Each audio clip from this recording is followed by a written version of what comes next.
Assalamualaikum warahmatullahi wabarakatuh. Halo semuanya, kenalin nama aku Vindi Monica dengan NIM F1C424028. Di sini aku bakal ngejelasin hubungan antara matematika dengan ilmu biologi. Nah, jadi teman-teman, matematika itu sangat penting dalam ilmu biologi ya, karena penerapannya di berbagai bidang, mulai dari bidang ekologi sampai ke bidang genetika.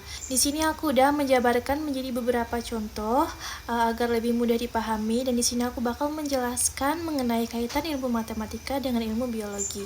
Jadi selamat menyaksikan. Aku sudah mengambil 4 contoh, yaitu modeling populasi, di mana itu tuh menggunakan persamaan matematika untuk memodelkan pertumbuhan populasi organisme. Lalu yang kedua itu ada genetika dan pewarisan. Di sini menggunakan probabilitas dan statistika untuk memprediksi pola pewarisan gen. Lanjut, yang ketiga itu ada contoh di bidang ekologi. Nah, di sini itu menggunakan rumus matematika untuk memodelkan interaksi antara spesies dan juga ekosistem. Dan yang terakhir ada biologi molekuler. Di sini menganalisis data eksperimen menggunakan analisis statistik dan algoritma matematika. Oke teman-teman, aku bakal ngejelasin satu persatu ya. Di sini aku mulai yang pertama dengan modeling populasi. Aku mengambil contoh dari model eksponensial. Model ini tuh digunakan untuk memodelkan pertumbuhan populasi yang tidak terbatas. Jadi dengan ilmu matematika, kita tuh bisa menghitung dengan menggunakan rumus P dalam kurung T sama dengan P0 dikali E pangkat RT, di mana P dalam kurung T itu merupakan populasi pada waktu T, P0 itu merupakan populasi awal, R itu adalah laju pertumbuhan, E itu konstanta Euler, T itu sama dengan waktu. Jadi dengan rumus yang udah aku sebutin tadi, kita tuh bisa menghitung populasi yang tidak terbatas. Nah lanjut, yang kedua itu ada genetika.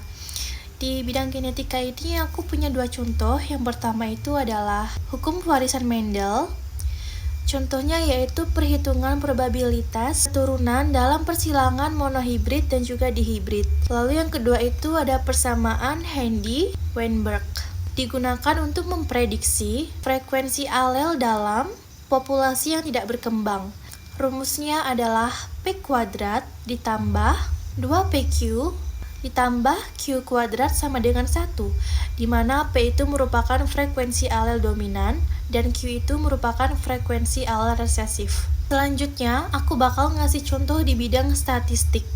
Yang pertama itu bisa digunakan untuk menganalisis varian atau yang disingkat dengan ANOVA, digunakan untuk membandingkan variasi antara beberapa kelompok dalam eksperimen biologis. Dan yang kedua itu ada regresi dan korelasi. Digunakan untuk menganalisis hubungan antara variabel, misalnya suhu dan laju metabolisme. Nah, lalu teman-teman, aku bakal ngasih contoh penerapan matematika di bidang ekologi ya. Seperti yang kita tahu bahwa ekologi itu kan ilmu antara lingkungan dengan organisme di dalamnya. Nah, ternyata kita tuh bisa loh menerapkan matematika di bidang ekologi tersebut. Di sini tuh yang pertama bisa digunakan untuk model interaksi spesies atau model Lotka-Volterra, di mana itu tuh model matematis yang menggambarkan interaksi predator dan mangsa. Jadi kita tuh bisa menghitung model sistematisnya dengan menggunakan rumus tersebut ya. Contoh yang kedua adalah model jaringan trofik. Di sini menggunakan matematika untuk menggambarkan aliran energi dan materi dalam ekosistem. Dan yang terakhir di bidang biologi molekuler, ini berkaitan dengan genetik ya teman-teman.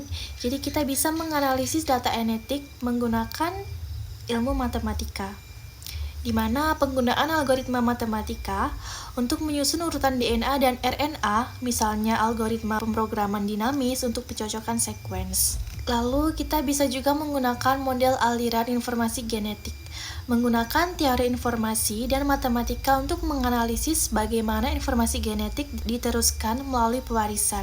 Yang bisa kita tangani menggunakan ilmu matematika, yang pertama itu adalah model pertumbuhan bakteri.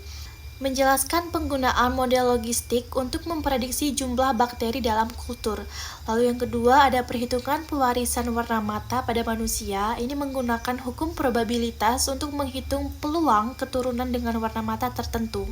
Nah oke teman-teman, jadi itu tadi yang bisa aku jelaskan mengenai penerapan matematika dalam bidang biologi. Dan di sini aku bisa menarik kesimpulan bahwa matematika membantu biologi untuk menyederhanakan, menganalisis, dan memahami berbagai fenomena alam.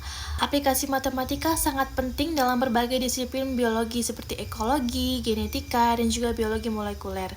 Dan yang terakhir, pemahaman tentang matematika memberi kekuatan untuk memprediksi dan merancang eksperimen yang lebih akurat. Sekian video dari saya akhiri. Wassalamualaikum warahmatullahi wabarakatuh.